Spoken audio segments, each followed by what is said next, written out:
Good morning. We are learning Yerushalmi, Demai, Pei Gimel, Halacha Aleph. We're going to be learning today Daf Chav Dalid. We left off on Daf Chav Dalid, Amud Aleph, in the beginning of the Gemara, right? 5 lines from the top of the Amud. And we learned in the beginning of the Mishnah, the sheet of the Tanakama that holds, the sheet of the Chachamim that hold that really there are 2 leniencies. Number 1, that an ani and a achsenoi. We learned yesterday that there's really 2 understandings in achsenoi. We will follow the one that interprets achsenoi as traveling guests.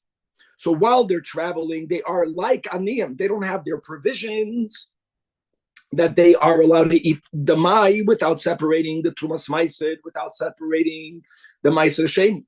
That was leniency number 1. On top of that, you, a balabas, you are allowed to feed them the mai. You can feed the achsenoi the mai. Now that's a bigger chiddush, because normally there's a rule that there's an issur of giving someone something that's prohibited directly, and you're doing it. You have a guest around your table, whether it's an ani, whether it's a traveling guest. You're giving them the mai. Even that is permitted. So that's what we learned in the Mishnah. We also learned in the Mishnah, the Seif of the Mishnah, and it's correlated to the Reisha of the Mishnah, that Beis Shammai disagrees with this heter to the extreme, and therefore Beis Shammai says that when you have the Gaboy Tzedakah, they have to make sure that when they collect food for the Tamchui, they have 2 different containers, one food from the Chavedim, the other food from the Amaratzim, etc. However, the Chachamim agree with the Tanakam of the Mishnah, and they hold that you can gather all the food together and you can distribute all the food together. Just want to point out that when a Gabbai Tzedakah has this food tzedakah fund, and people on a daily basis are coming to collect 2 meals, that's not considered giving someone something asur on the same level of when you have a guest around your table. You, the owner of the food, you're serving it to the ani. That's mamish, you're being saful lahem biyabayim, right? The donor giving their food, even if it's not the tithe for the mai, to a gabbai tzedakah, the gabbai tzedakah is not eating it. The gabbai tzedakah then passing it on is less direct and therefore less problematic. And that's a differentiation that the Rashirilio makes on the Chavdalod Amid Beis. I don't think we'll have time to read it inside, but remember that as we introduce the big topic of today, which is the machlokes between Rabbi Yoina and Rabbi Yosi in the understanding of the Tanakama in the Mishnah. What's our Mishnah is being mated, the mai, not only that aniyim can eat it, not only that a traveler can eat it, that you, the owner, can give it to them, and you're giving it to them, mamash, on the table. They're going to be eating it from you. Okay, so comes along Rabbi Yoina, and he says, hold on, to whom are you allowed to give the mai? Only if the ani, only when the traveler himself is a chaver, even though he's not obligated to separate the mai separations. Everyone understands that in the Tanakama, that an ani and an achsenoi is exempt from separating the demai separations. But don't forget, we also learned that you have to notify them that it's demai, and a chaver, a recipient, there's a high chance that he or she will go beyond the letter of the law and they'll tithe it nonetheless. That's the way Rabbi Yoina understands the heter, not only about them eating it, but about you giving it to them. You're allowed to give it to them because there's a high chance that they will go lifnei mishura sadin. Who has such a high chance? Only if the recipient, the ani, or the achsenoi himself, herself, is a chaver. But if you have a ama'aretz, that's an ani.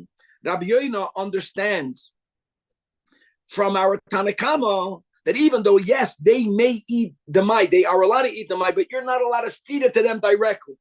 Yes, you can give it to the Gabbai Tzedakah, so through the Gabbai Tzedakah, they're going to get it. Even the Ama'aretz, that does not bother Rabbi Yoina, but Rabbi Yoina cannot accept that you can give them directly the mai when the recipient won't tithe it. No, an Ama'aretz could, but it's a very small chance.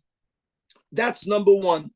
Number two, Rabbi Yoina holds, and this is something that again we'll speak out on today's daf, that when are you allowed to give the mai to an ani, to the achsanoi, when the act of giving is going to be qualified as an act of gamach, of gemilus chasad.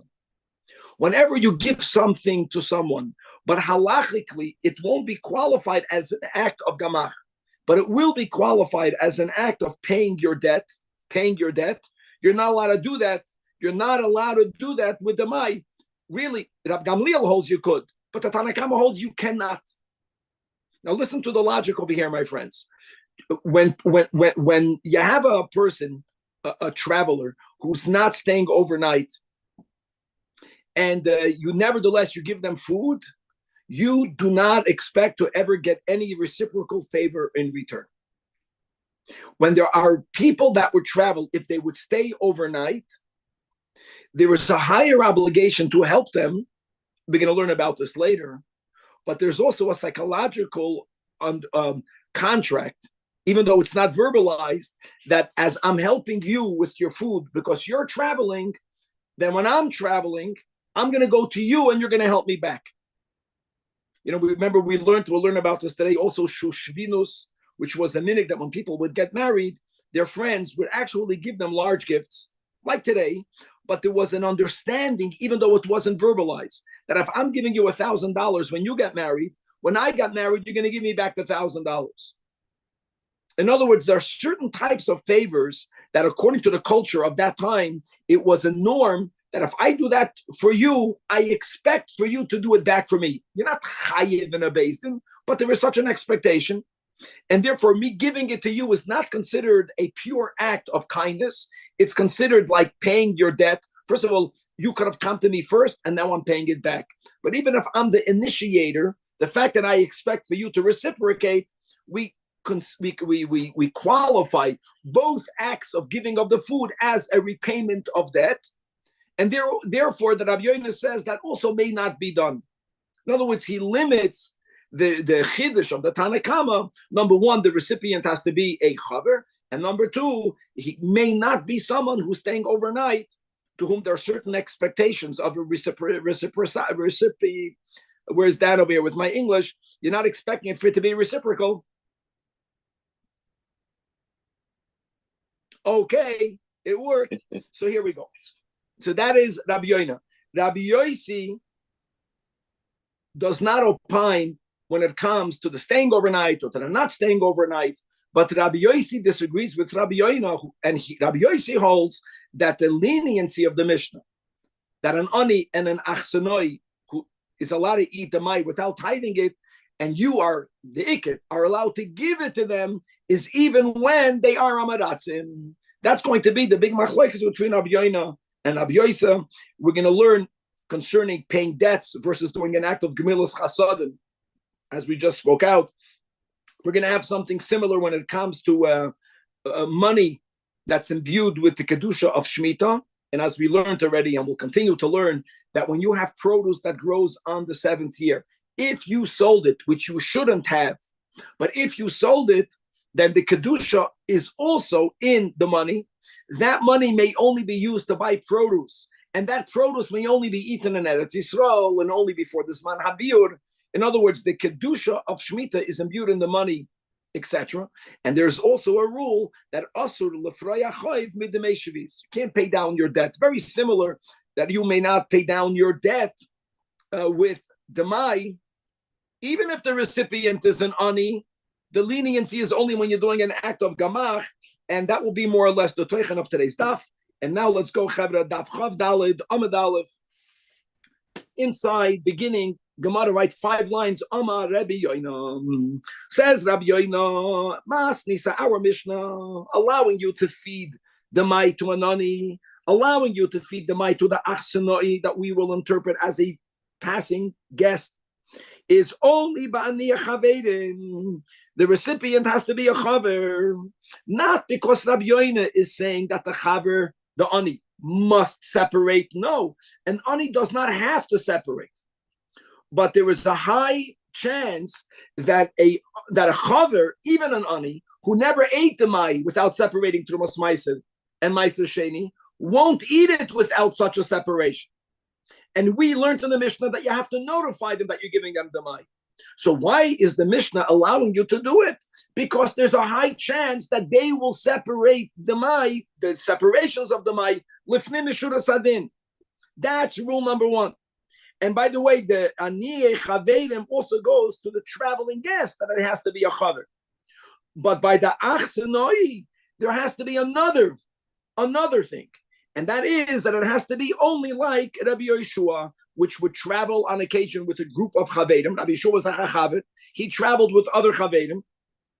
And as we learned in Abraisa regarding Rabbi Yeshua, who was once traveling, the Maisa of Rabbi Yeshua, Rabbi Yochanan ben Zakai, he once followed Rabbi Yochanan ben Zakai to learn Torah with him to a location. This is the name of a place called Vroir Chayil.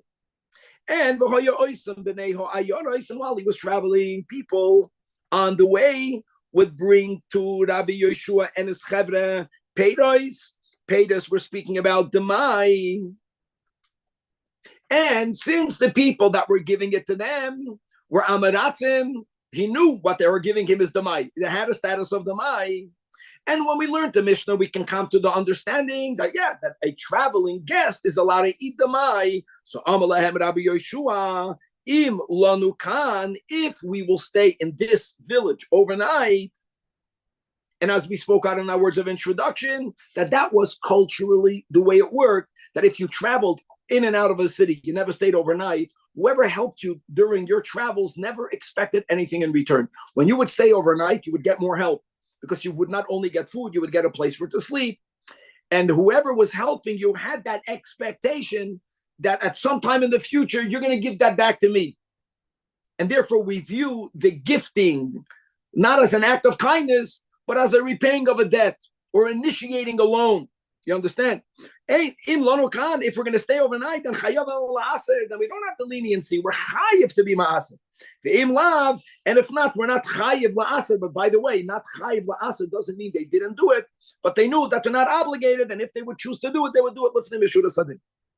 Okay, so that is the shita of Rabbi Yoin. Beautiful. And Rabbi Yosi argues with him.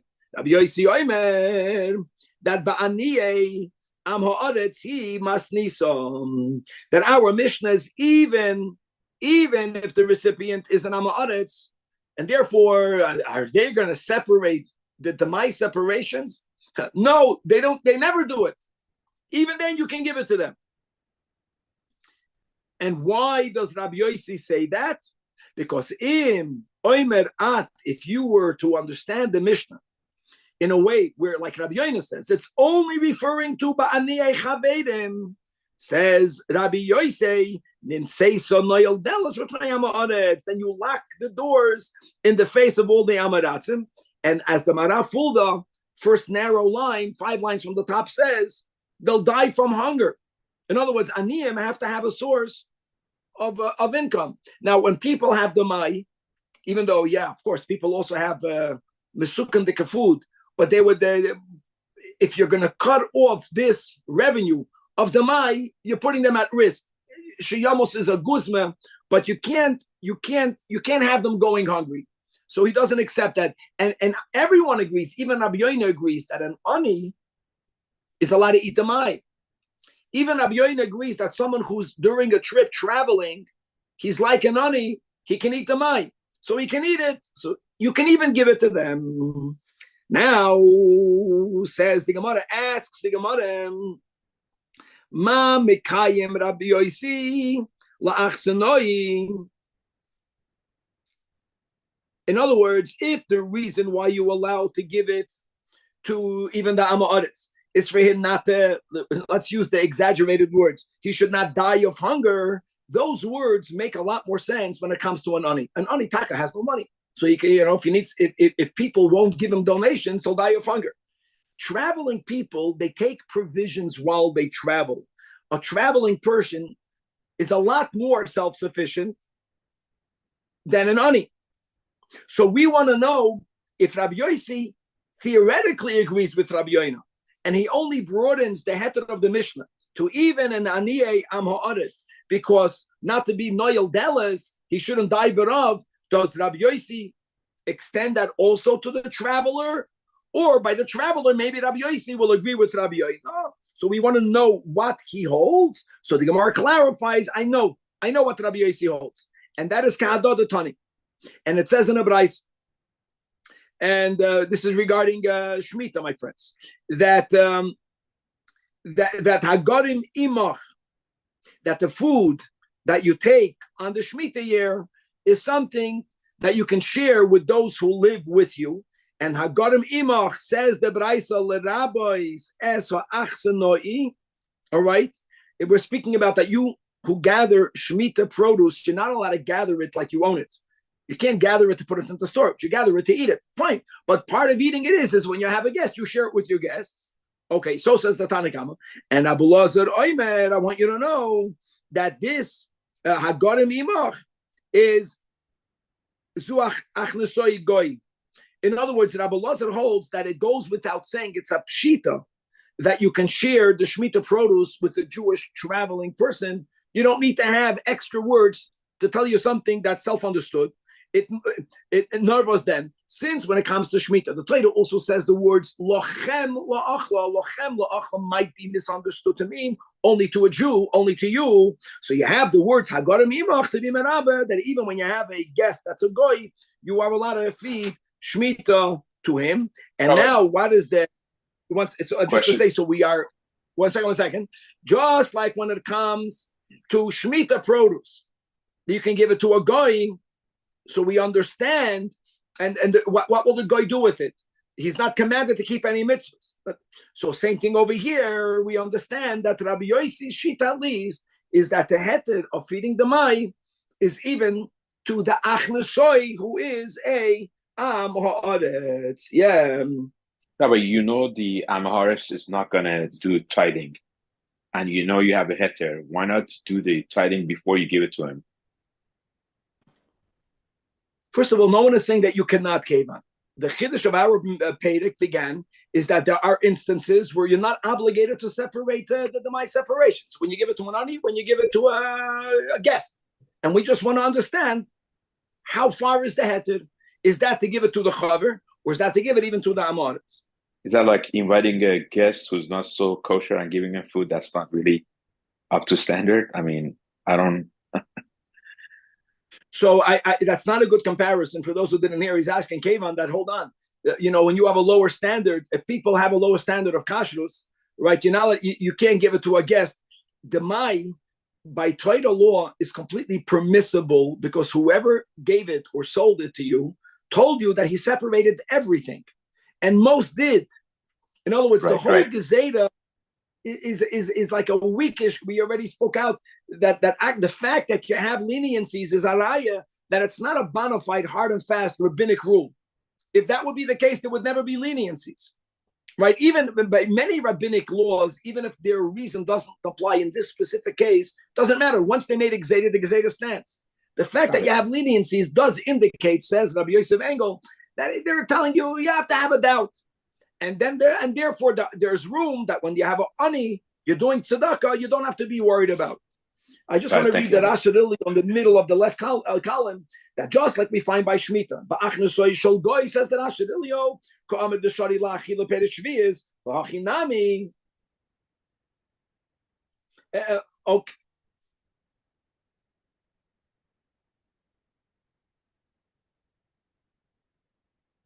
Okay, done. In other words, that's the comparison. The comparison is that Rabbi Yossi will be lenient. The connection between Shemitah and Demai is neither of them may be used to pay back a debt. And nevertheless, you can give it to a goy. It means we're lenient. We should be lenient that you should be able to give it even to an Ama'aretz. Okay. Now, the Gemara is going to ask the question on Rabbi Yossi's understanding that our Mishnah allows you to even give it to the Ani and Ama'aretz and to the Achnosoi and Ama'aretz. Tani, we learned in a Braisa, right? The Braisa elaborates more than the Mishnah. The Mishnah says you can give it to an Ani, and on that says the Braisa explicitly, Tzarech lo hoidia, you must notify the recipient that it's Namai. So Mele, the Omar says, Al date de Rabbi Yoina, Du Omar bani Chaverim imas nisa. Makes perfect sense. It makes sense to notify the recipient, according to Rabbi Yoina, the chaver, because that's exactly what we want. Even though the recipient is allowed to eat it without tithing it, nevertheless, we are hoping for, and the fact is that the majority of them will tithe it because they are chavedim. It's information that's relevant. But al dati the Rabbi Yosef, the Amar that he says that our Mishnah is even ba'aniyah amaretz imas nisa. So afilu moidia ma'moil, what difference will it make if you'll notify them or not? Now, 1 second. Before the Gemara's words, you have to understand that even according to Rabbi Yosef is not limiting the leniency only to amaratz. Rabbi Yosef holds that you can give it to everyone, including chavedim.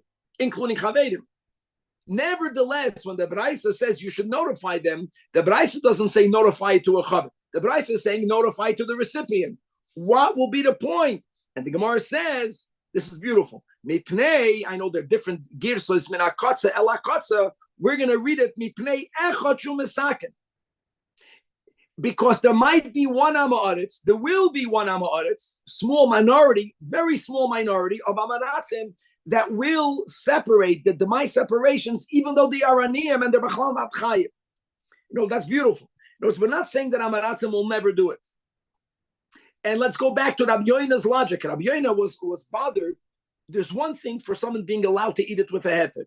There's something else for you to give something that's compromised. Like Haven was compromised. How are you allowed to give it? So Rabbi Yoina therefore concluded that you can only give it to someone that will likely resolve it. Rabbi Yossi holds, I don't need for him to likely resolve it, but I need for there to be the chance that he will go lifnim mishura sadin, and that chance has to be there. And for that chance to be there, he has to be notified. Come on. Okay.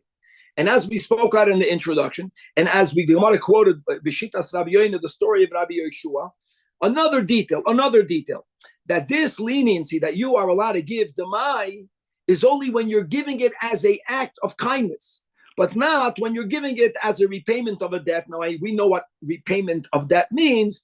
The chiddush of Rabbi Yoina is that he understands, the chiddush of Rabbi Yeshua is that when people are traveling and during their trips, people help them out, those who help them out expect to receive a reciprocal help out when they are traveling in reverse.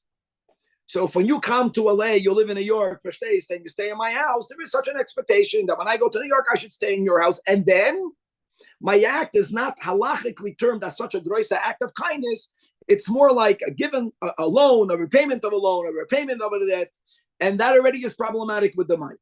And on that, Amar Rabbi Mana, Hada Amra, from Rabbi Yeshua's ruling, we see that Elaine the Yohavin, the basin, that those who remain overnight when they are traveling, also they may not be given provisions from Shemitah money, as we already spoke out. Number one, how do you have Shemitah money? Shemitah money you have is when you sell produce of Shemitah, which you should not have. But if you did that, so then not only does the original produce remain imbued with Kedusha Shvi'is, and that's a chiddush because in other areas, like when it comes to Meiser Sheni, when you exchange Meiser Sheni for money, then the money becomes imbued with Kedushas Meiser Sheni, but the original produce becomes chulin. That's the whole point. That's why you redeem Meiser Sheni. Normally it works that way. By Shemitah, it doesn't work that way. The first, the fruit that grew, and the last will always remain holy with Kedusha Shemitah. The last means if you exchange, if you sold an apple, and then with the money you bought a pear, and with the pear you exchange it for a prune. You go on and on. We learned about that. So then the original one is imbued, and the last one is imbued. So here you just sold. You shouldn't have, but you sold it. You have money. That money may not be used to buy food for guests that are coming and sleeping overnight in the Shemitah year. Same rule, because she'enoi ela ki poidei achoyvid mei shvi'is, and that's something that may not be done. And indeed, that is clear. That is what Rav Man extrapolates from Rabbi Yeshua. Rabbi Yeshua spoke about the might. Here we're going to Shemitah, and now we're going to find a Braisa that backs up explicitly the premise, the basis of Rav Mana. As we learned in a Braisa, Echad Shvi'is, whether we're speaking about Shvi'is, the Echad Meiser Sheni, I want you to know that Meiser Sheni may also not be sold or used to pay a debt. it can be exchanged on money. Pidyon, right? Chilul, not sold. And why is that? I just remember we learned to Machlekes, Rab Meir and Rabbi Yehuda. We are following the Shita that Maisa Sheni is not called Mamain Balim. It's not called yours. It's really divine property. The Eibishter allows you to eat it off his table, so to say, in Yerushalmi. So according to this Shita, Shmita Maisa Sheni is the shame. You cannot, they cannot be used as payment of a loan, is when you lend money, or of a debt. A debt is not when you loan money. A debt, for example, would be that if I worked for you, you owe me a debt. You owe me that money, not because of a loan. We spoke out Shushvinus in the introduction. The minhag that used to be, I know we use the word Shushvinin today also when it comes to going to the chuppah, but it's used today by the people that will accompany the chassan and the kala to go into the chuppah, the Shushvinin. The word Shushvinus means gifts that were gifted, and the ones who gave the gift had this expectation, even though it was not verbalized, but this was like a contract, a non-verbalized contract. I'm giving you whatever the money was. It was a lot of money. You're getting married. I'm going to help you get married. When I get married or when my kids get married, you're going to help me in return. So we don't view that as an act of kindness here again. So you can't use money of Shemitah. You cannot use money of Ma'aser Sheni as Shushvinus money. Also, the Ein Nishalmin Mehen Tashlumin. Sometimes you did a lot of favors to me, and I feel like I have to do something back to you. And my act of doing something kind is understood by me and by you as a repayment of a favor. You cannot use the money of Shemitah. You cannot use Ma'aser Sheni money for that. Furthermore, listen to this. The Ein Poiskin Mehem Tzedakah La'aniyim Bebeis HaKnesses. This is mamash unbelievable. That it was in the times of Chazal, the charity collectors would make their own assessment of how much money are they expecting to receive from every family for that year, and they would notify you. You are giving this year to the Vadakol, you're giving X amount of money.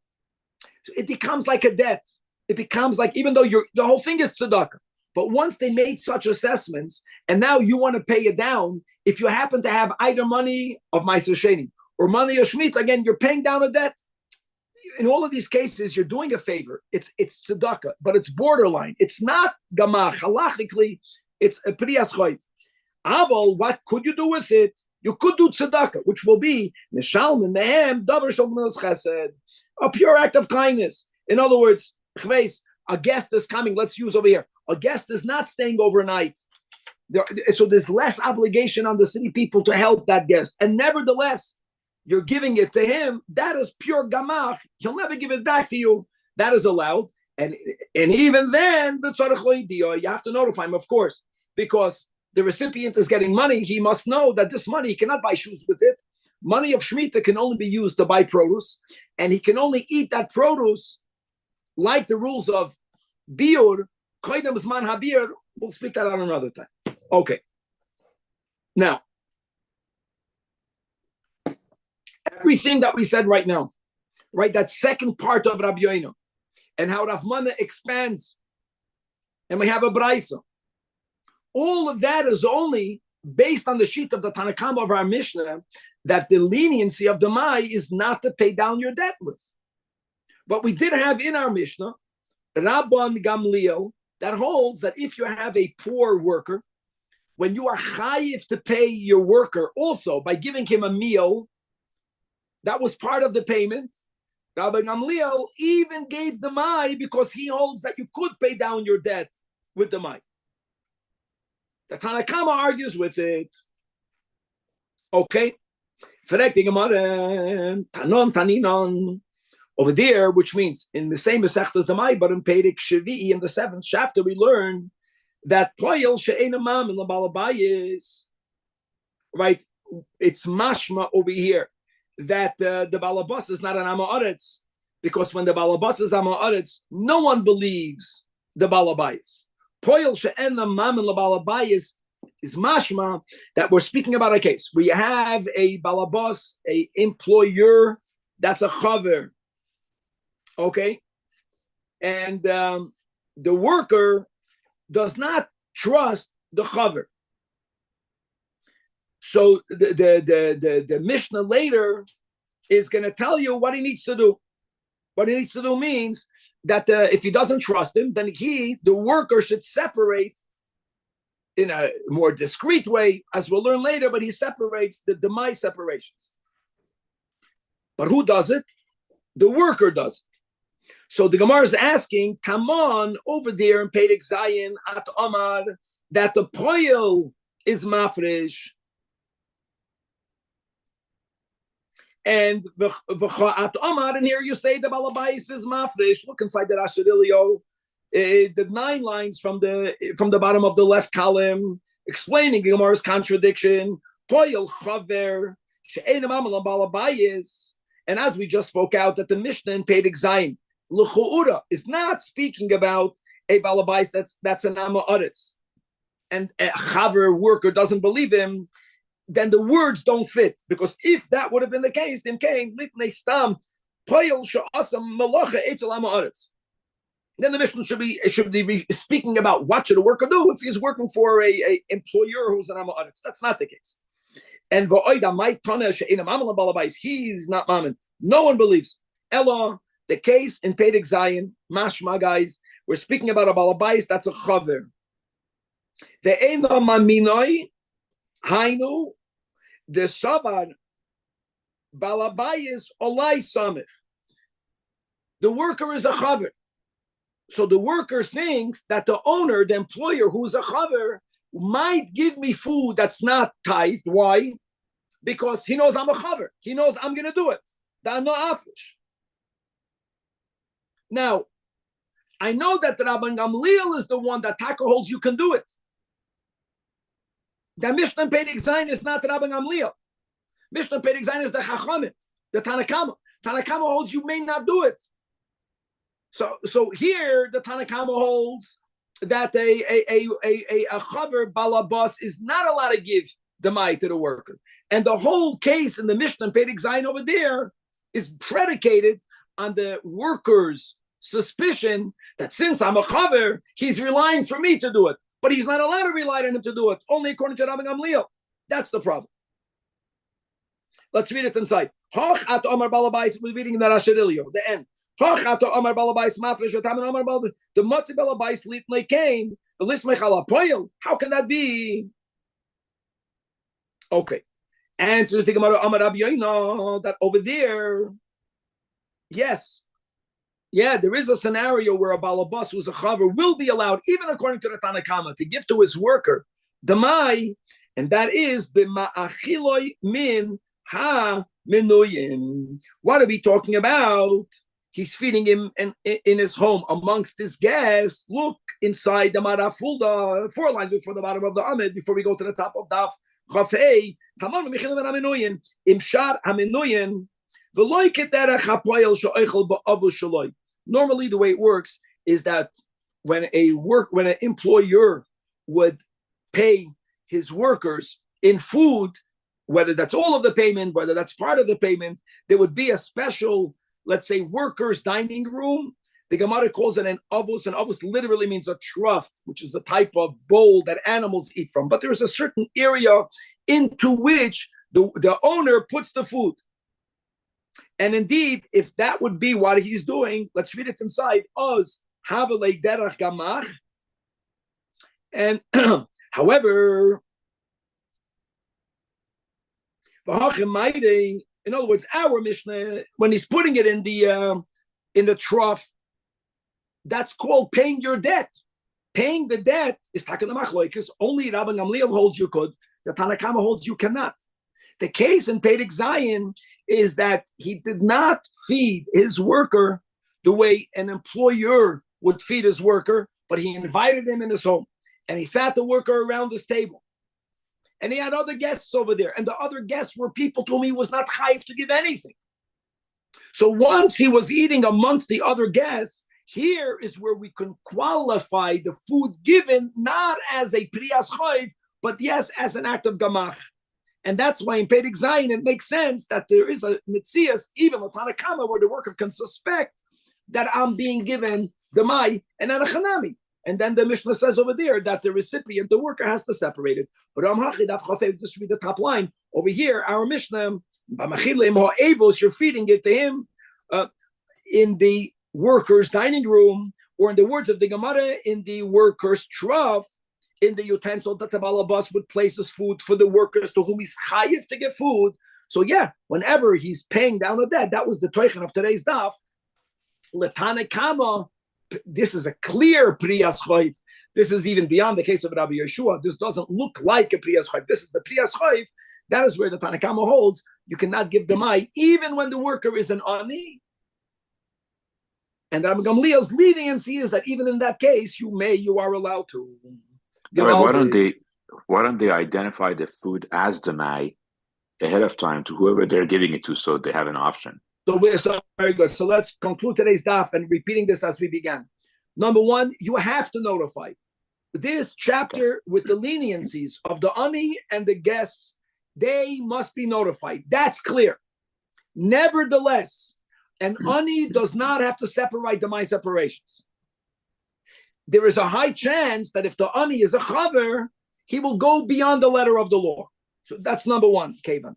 The number two is that our Mishnah is really predicated on two novelties. Novelty number one is that an ani can eat the mai without tithing anything, without tithing the Trumas Meiser and Meiser Sheni. The bigger chiddush is that you are allowed to give them the demai. That's the bigger chiddush. And normally, like we spoke out yesterday, let's go back to minors. I know there's a mitzvah of chinuch, and how careful we are that our children should not break any of the halachas. But even when they're doing something at such a young age, I know when it comes to food, let me tell you something. By machalos asurais, the Gemara tells us that chalav metame chalav metayim. In other words, when it comes to non-kosher foods, even when children are under the age of chinuch, we parents make the greatest effort for our kids never to eat anything not kosher. And we even learn how chalav akum, I know the chalav akum that I'm referring to is a stretch, but you remember the story of why did Antoninus become a ger? Because the Romans made the gezerah that the parents that will circumcise their children will be put to death, will be crucified. And the parents of Rabbeinu HaKadosh and the Roman parents of Antoninus, the one who became later the emperor, the Caesar, especially the Caesar of Eretz Yisrael, they were neighbors and they were friends. So the Goyim would Pasha, they would go into Jewish homes and they would check to see if babies are circumcised. Mamish. And you can't hide that. So what they did is that when the officials were coming into the house of Rabbeinu HaKadosh, Rebbe's mother went to her friend, the neighbor, who had Antoninus, and she says, "Let me borrow your baby so when the police check to see, he'll see he's not circumcised." During that time, that baby cried, and Rebbe's mother fed Antoninus some of her milk. Right, that's a medrash brought down on the Tosfos. I forgot where on Daf Yud Amud Beis. I forgot on which Masechta. And what we learn over there is that the chalav metayim. Why did Antoninus later become so attracted to Yiddishkeit? Is because he had kosher milk. And in the reverse is Moshe Rabbeinu, ki yodua. That Moshe Rabbeinu, right? Why did Miriam have to find a main necklace? Because he would not nurse. Because the mouth that would speak to the Shekhinah. Now we're speaking about it. Moshe Rabbeinu was an infant. There was no obligation of chinuch. So I just want to say, when it comes to food, we all know we have the sensitivity that God forbid for our kids ever to eat anything that's not on the highest level. But what happens when it comes to other mitzvahs prior to them being in the age of chinuch? What a kid is not saying Shema twice in the morning and at night when he's 2 years old. That's all, when he's 1 year old. All the mitzvahs we spoke about Chilul Shabbos, that even when the child is too young to be educated, and you can't open and close the light because of Shabbos. But for you to take your child near a switch, for you to cause him to do it, is never allowed. That's called Safu Lahu Biyadayim. That's the second chiddush of our Mishnah. Here we're not only speaking about the ani eating the mai. Here we're speaking about you giving it to them. And that's the Nakud over here. And according to Rabbi Yoina, no, you may not give it to them, even though they're allowed to eat it. They're aniyim. You cannot give it to them unless there's a high chance that's gavaldik that they're going to go l'fnei mishura sadin. And Rabbi Yosi disagrees with that. Rabbi Yosi holds, since they are allowed to eat it, you can give it to them. But kevan l'kula alma, you have to notify them. there has to be the possibility that they will choose to nevertheless separate the Tumas Meiser and the Meiser Sheni. Guys, I know we're a bit early, but we're going to stop over here, and God willing, to be continued on top of Chav Hey